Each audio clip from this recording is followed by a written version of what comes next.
Hi, Aces. Welcome back to Vegas Aces, our gambling YouTube channel. My name is Heather Ferris, and I'll be your host for today. And we have a great show for you today. I'm really looking forward to this. We have a special guest. But first, let's start the show.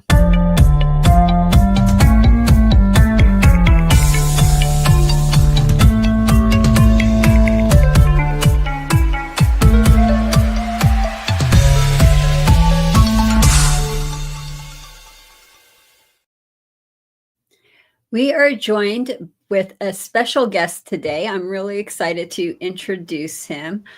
Michael Shackleford from the Wizard of Odds. You guys, I hope you've been to his website because it's absolutely amazing, wizardofodds.com. It's a great resource for anyone who wants to do a deep dive into casino games or the math involved. Absolutely amazing content. You could find Mike's link in the description below, as well as the link to his YouTube channel. Hi, Mike. Hi, Heather. Nice to see you again. Thanks for having me back on your show. Oh, thank you so much for being a guest. It's always so much fun when you come on and do these videos with us. Oh, thank you. Now, in today's video, we're going to be discussing how you can be a better craps player. But before we get started, if you have any questions, please put them in the live chat and we will answer them at the end of this video. And I just want to remind you to like and subscribe and make sure you hit that notification bell so that you'll always be notified of our latest videos and live streams. So, Mike, how would you, if you were talking to someone who is brand new at craps, how would you go about giving them tips about how to be a better craps player? It's really quite simple, is stick to the best bets, the ones with the lowest house advantage. And those would be the pass, don't pass, come, don't come, and backing them up with the odds. Now, a lot of people, they play craps because it's a social game. They want to have fun with people. And if they're brand new to craps and they don't understand the culture behind it, they are a little confused as to why people are maybe upset if they start playing the don'ts. Do you want to talk about that?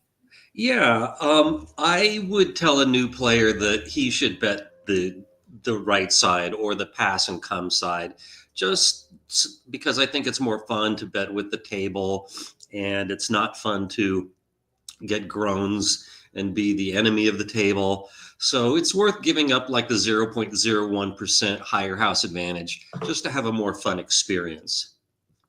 Do you know why people have that mindset where they feel like if you're betting the don't pass or the don'ts, then you're betting against them if they're betting the pass? You should ask a psychiatrist that, but people are basically filled with both love and hate, and they're always competing with each other.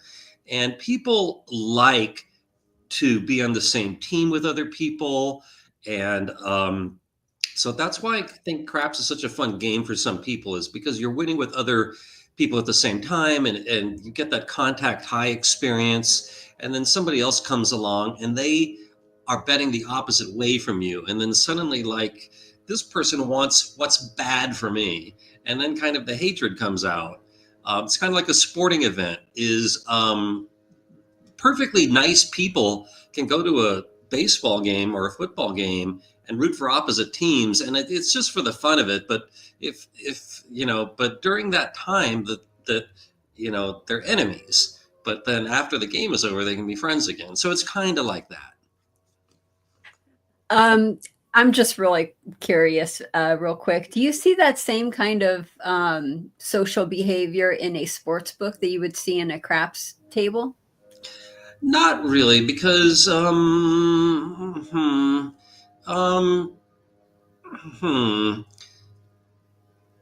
Well, you might. When they broadcast a game on the screen in the sports book, there's going to be people in there betting both ways.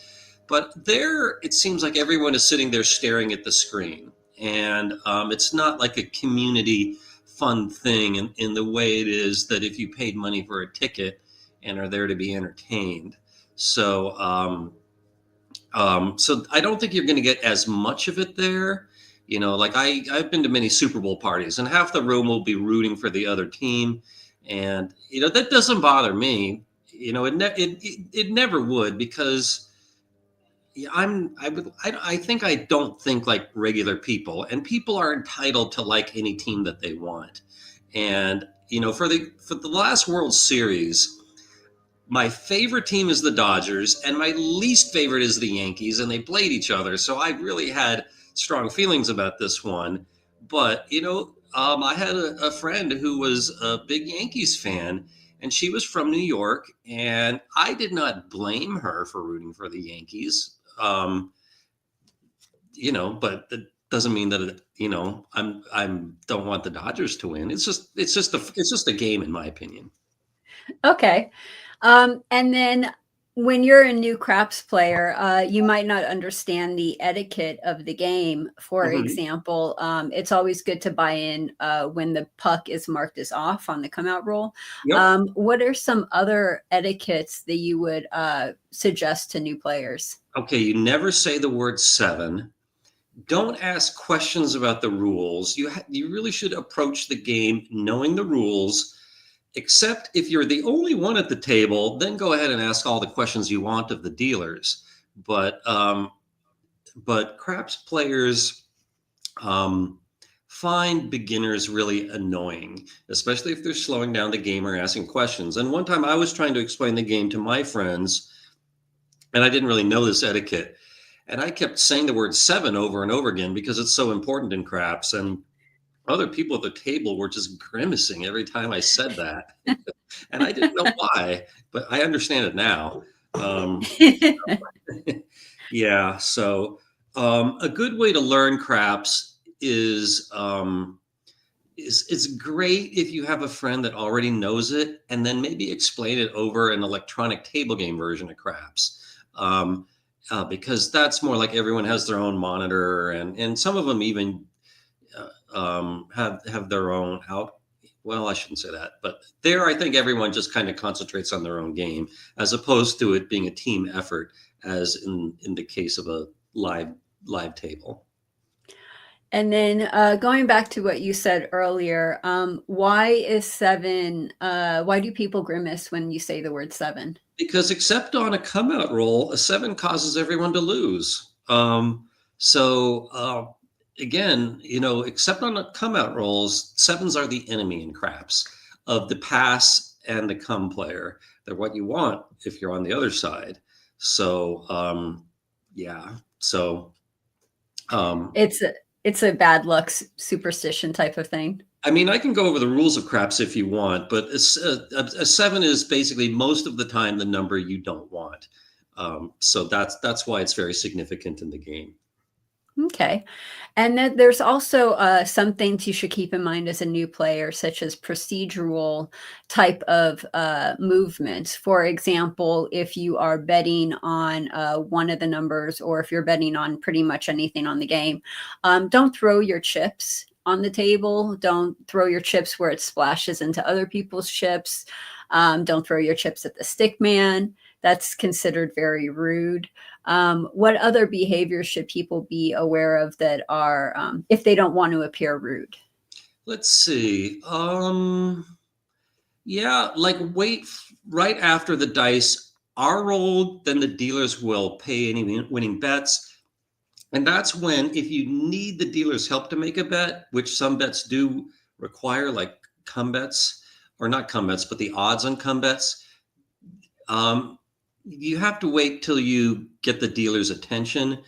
And, the way I usually do that, like let's say I need to put odds on a come bet, is I kind of put the chips out there, but they have to be over some kind of a bet. But I'll kind of like push them in the direction of the come bet, and as soon as the dealer kind of sees me, or sees the bet, then he will ask what I want to do with it, and then I'll tell him. But a good dealer, once I've done this a few times, will know my method of playing, and just do it automatically without needing to be asked why am I putting that chip out there?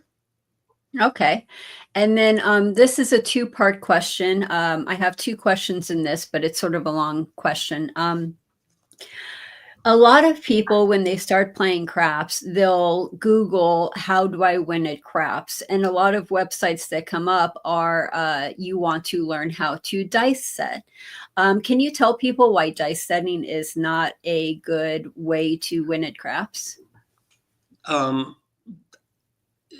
yeah, in my opinion, dice setting or dice influence or dice control, whatever you want to call it, just doesn't work. I think that it's just too hard to control throwing the dice a long distance, hitting a bumpy thing at the end of the table, and then they bounce and all over the place. And I think that it's kind of incredible to think that a player can control the dice over all that randomness. Now, I'm not going to say that absolutely nobody can do that. It might be, maybe there's like a very small number of people who are so good that they can influence them a little bit. But I don't know of even a single name that I can say has convinced me that they can do it. And I think there's way more money to be made making YouTube videos and books and lessons on how to do it rather than actually doing it yourself.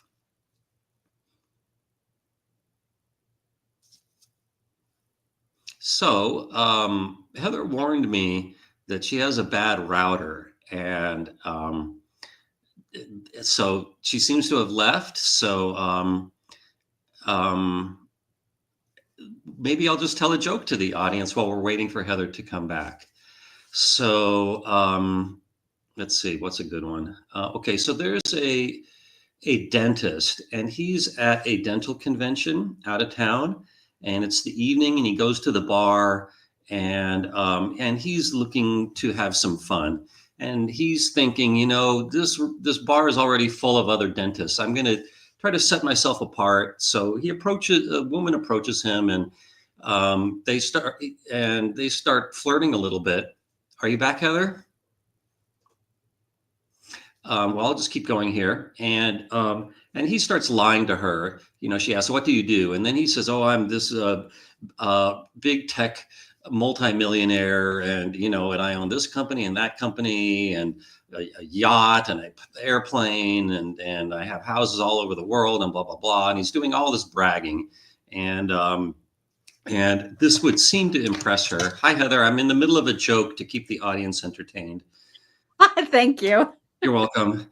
Okay, so so they go off to her room, and they consummate their new friendship, and then afterwards, the guy feels kind of guilty, and he says to the woman, "You know, I have a confession to make. I'm really not this big tech billionaire. I'm really just a dentist." And she said, "Yeah, I know." And he said, "Oh, how did you know?" And she said, "Because I couldn't feel a thing." So Oh. you kind of, all right. So, okay, welcome back, Heather. Let's talk about craps. Thank you. Thanks for keeping them entertained. I do apologize about that. My router is going on the fritz, and so I might drop a couple times. But what I was saying before I dropped off was a lot of those people who do dice setting are, what I found that they'll do is they'll have you pay thousands of dollars for their class. And then when you can't do it correctly, they'll say it's because you're not doing it right, not because they taught you something that was a scam. And then the other thing I wanted to say was when you're rolling the dice, you have to hit the pyramids on the other side of the table. And the pyramids were designed to create a random roll. So that's another reason why the way you throw the dice doesn't really matter, because you have to hit the pyramids, which creates a random roll. Yeah, I think I said those things after you got dropped off. You are so on it. I really appreciate that. So my second question to that was, if someone comes up to you and they ask you, well, how do I win at craps? What would you say to them? You don't.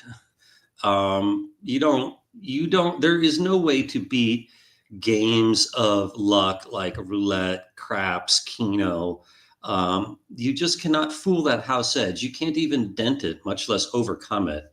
So the best you can do is just lose less by making smart bets. Exactly. Gambling is a form of entertainment, not a way to pay bills. You're absolutely right.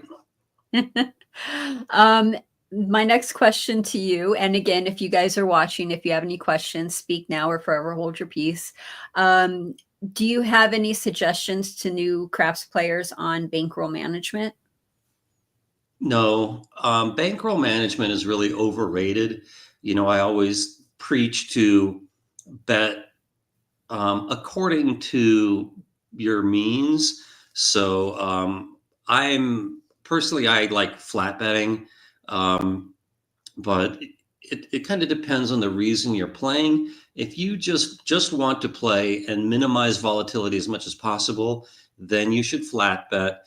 If you're looking for a chance to make a lot of money at the expense of usually losing, then you should follow something like the anti-martingale.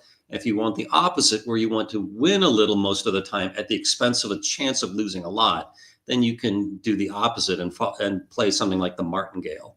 But both those second options are more volatile and just to warn you. So I personally just like flat betting, but that goes according to the reason I play. Is I'm just looking to have a little bit of fun and keep and um, minimize the worst case scenario of if I have a run of bad luck. Cool.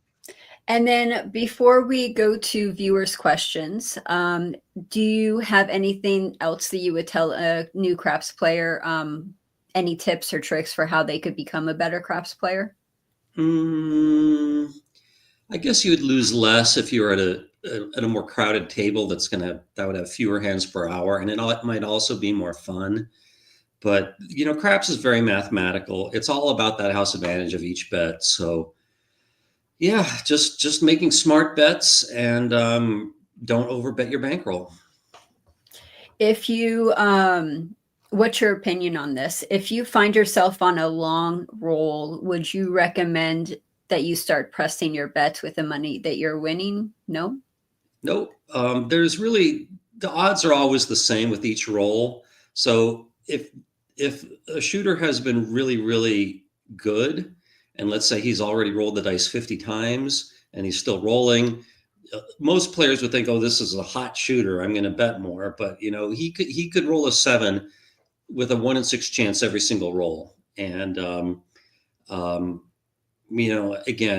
for me, I like flat betting. However, the reason your decision of how much to bet is yours, and that's not going to influence the house advantage. So you can do what you want there. A lot of people say, Mike, you take all the fun out of gambling because you have such a fixed strategy. But which is true. But again, the player can bet as much as he wants to. That is up to you, and don't let me tell you what to do there too much. Well, first of all, you're a mathematician and you're a realist. So you tell it like it is. And that's one of the things I love about you. Thanks, Heather. Yeah. If you have a question, go ahead and ask, and we will answer your questions in the order that they are received. Our first question comes from Skill and Luck, who says, I've heard the dealers are told by the casino to have the new players bet on the pass line and come. Is there any truth to that? Does the casino advise the dealers to say anything to the players? Yeah, they tell them to play the pass and the come, but that's usually just the simplest way to introduce someone to craps without going into it. other than that, it's not like they're telling their dealers to play the worst bets on the table to try to get more money or anything like that. Okay. Our next one is from Philip, who says, a little bit of technical question. How do amounts get rounded? For example, if a 6 with the 6 to 5 odds, the VIG should pay 116.6 reoccurring. Does it get rounded up to 117 or down to 116? They always round down. I mean, you're the dealer, Heather. You can answer this better than I do. And I think, yeah. But I think in any casino game, rounding down is the order of the day. Yeah, what he's talking about specifically is called breakage, where the casino rounds up or down, but usually it's in the casino's favor. I think the only exception to that would be when someone plays $25 on a 410. They only pay $1 VIG. Am I correct on that? Okay. So you were saying if they make a $25 bet, they just pay a $1 VIG. Yeah, that's true. So that's a rare case where rounding goes in the player's favor. Cool. And it looks like that's pretty much all the questions we have. If you are watching this after the fact, or if you think of a question later on, you could join Michael Shackleford and I on his channel, The Odds Must Be Crazy, today at 3 p.m. Pacific Standard Time, which is an hour and a half. I have the link to that in the description below. So all you have to do is click the link and we will answer your questions on his channel. We hope to see you there. And that does it for today's show. If you guys like what you saw, please like and subscribe.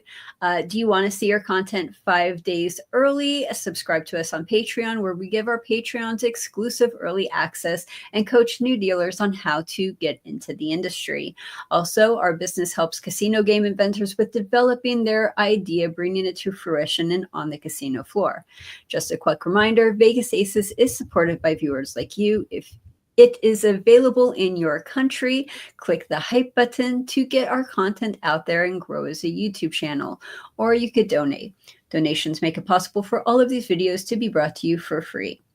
If you think this video is worth more than $0, please donate the amount you feel it's worth by clicking the link in the description below.